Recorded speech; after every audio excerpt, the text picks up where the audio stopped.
Hi, everyone. This is Rachel. I'm an Oracle spiritual healer and teacher. And I got this message from my guides yesterday to do a video on karma. And I didn't have time. And again, I got it today during my self-practice. So here it is. I'm not sure when I'm going to publish it, but let's start. So they really wanted me to help explain what's happening right now.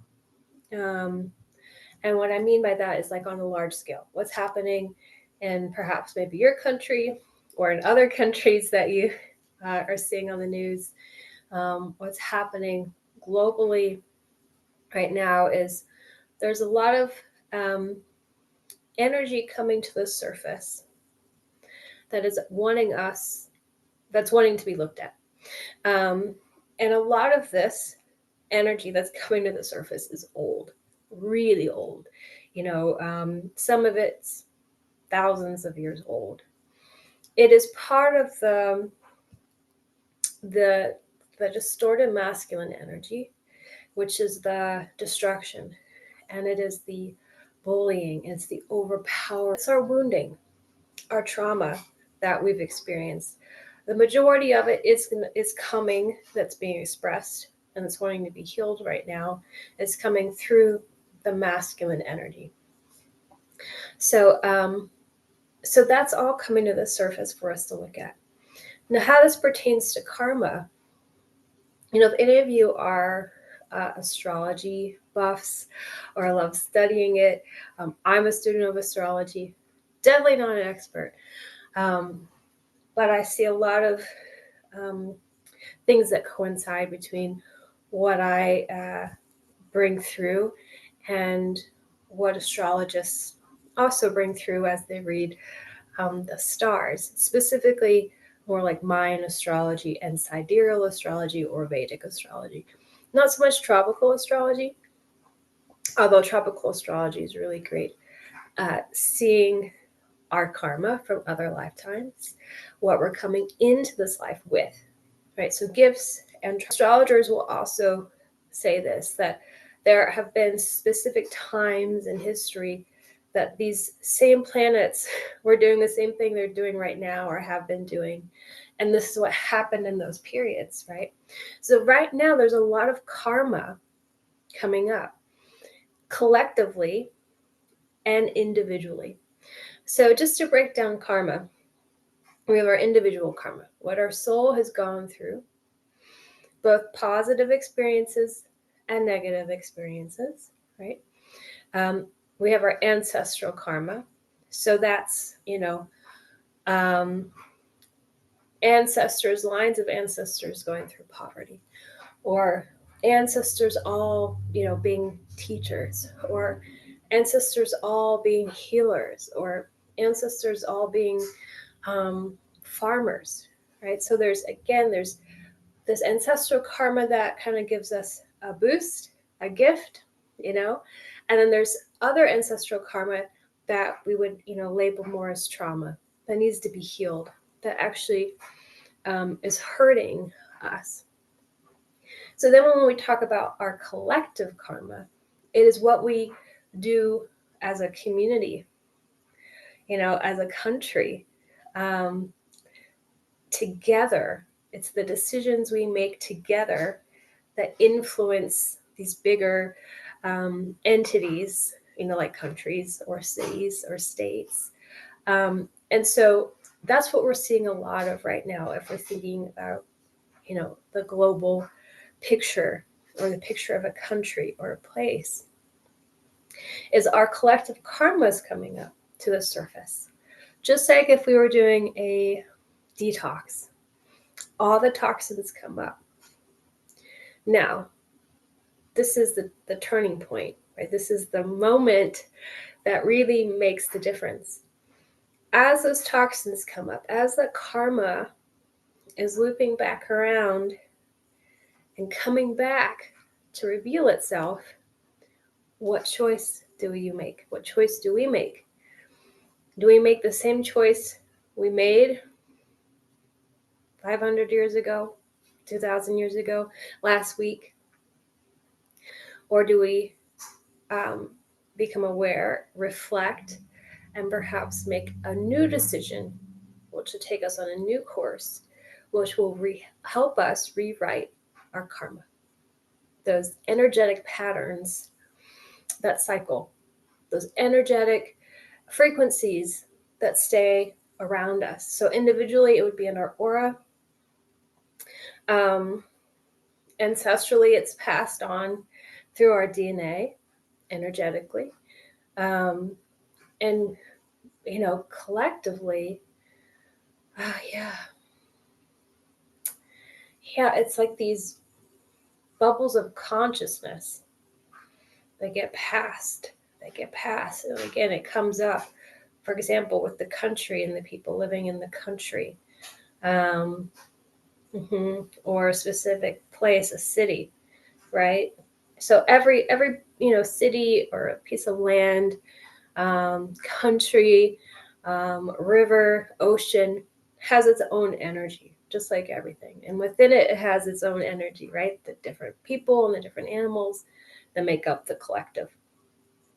So each sort of entity, if you will, each sort of thing that we label has its own energy, right? The Pacific Ocean has a different energy than the Atlantic Ocean. And so therefore they have a different path. They have different, so why does this matter? So what we're looking at right now is we're seeing some people's individual karma playing out. And the people I'm talking about are the people that are in the spotlight right now. These are things that have come up before for them, where they've been put in specific roles or they've put themselves in specific roles. And it's for them to decide what decisions they make, right? One decision will lead down a path their soul has known before. Another decision may lead down a path that's very unfamiliar to their soul, or it's been a long time since they have made a decision like that or gone down a path that way. Collectively, and this is the part that I really want to focus on, is what is it that we want? Do we want to hand our power over, or do we want to take our power back? Right? How do we want to relate to the city next door, to the state next door, to the country next door? Are we stepping more into kindness and connection, or separation and hatred? Okay, so it's important for us individually to look at this for ourselves and then think about collectively what actions are we taking to help the trajectory of our community, small and big, to go down the path that leads to prosperity, abundance, connection, security, right? So just thinking about those words and how they sit with you, what do they mean to you? And how can you help create that?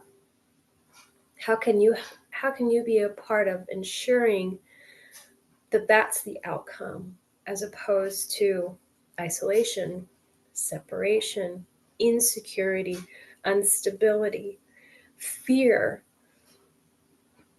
hate, desperation, all that sort of energy. Yeah, so I'm going to pull some cards around this. And this is specifically the kind of bigger question I'm asking is around our global karma. Anything that they want to show us about our global karma right now. I'm not going to do any specific countries for this, but we'll just do the global karma. And anything they want to show around that.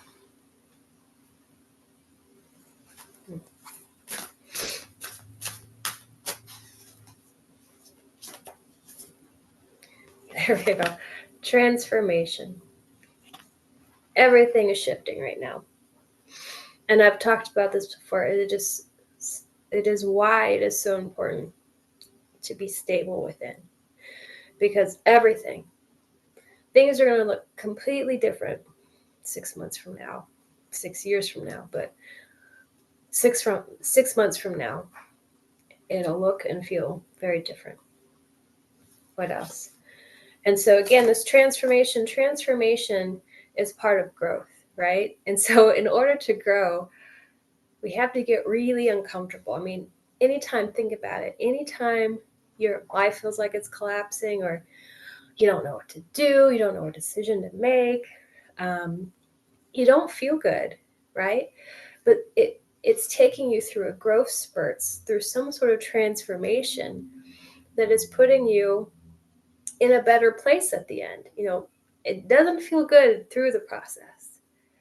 It feels good after you get to the other side of the process. So just remember that.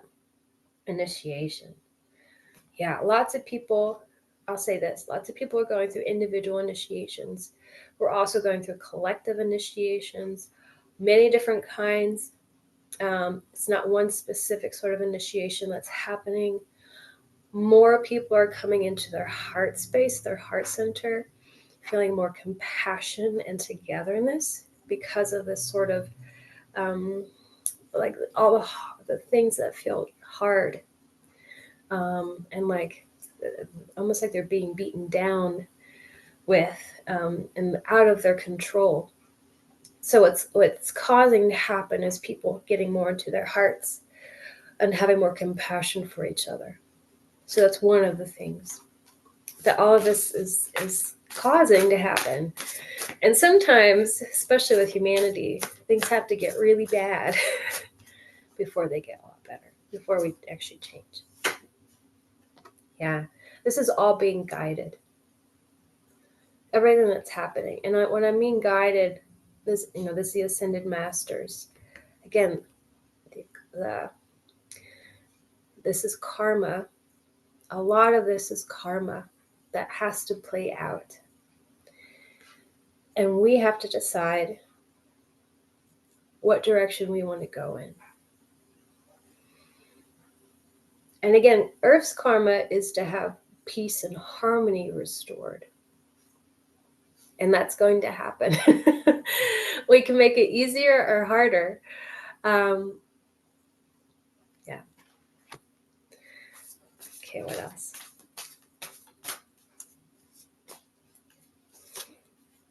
Freedom. Freedom. This is what we're going towards, for everyone to have freedom. Now, freedom can mean different things to different people, but it's not to be under or in the chains of somebody else, to be under somebody else's rule. Is that we rule ourselves. We rule ourselves, not somebody else. Again, we're not here to hand our power over to somebody else. We're here to keep our power, to be empowered, right? And that's really what freedom is. One or two more, let's see.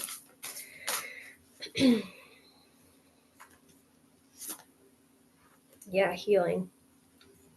So this is individually anything that's going to help keep you centered and grounded. So it's a healing tool right now. Same for the collective, right?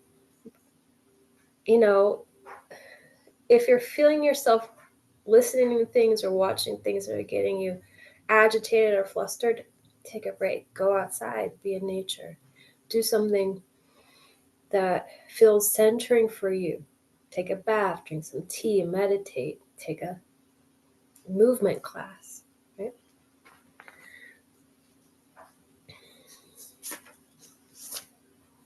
And we're coming back into truth.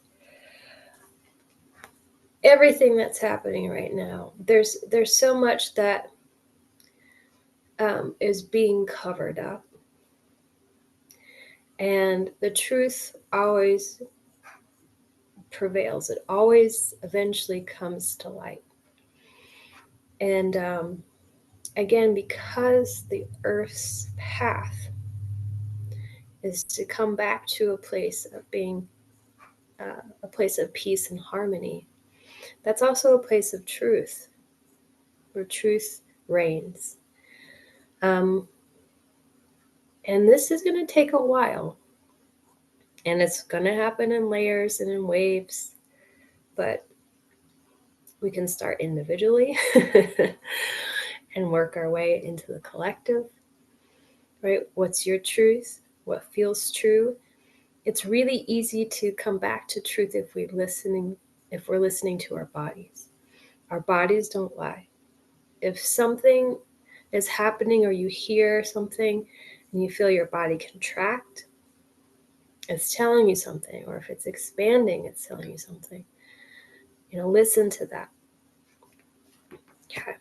So that's what I wanted to share. Let's see if there's anything else. No. Okay. All right. So that's the message today about karma and where we are in the world right now. And I hope that's helpful, helps keep you inspired, and working towards your own well-being, but also the well-being of all. Thanks.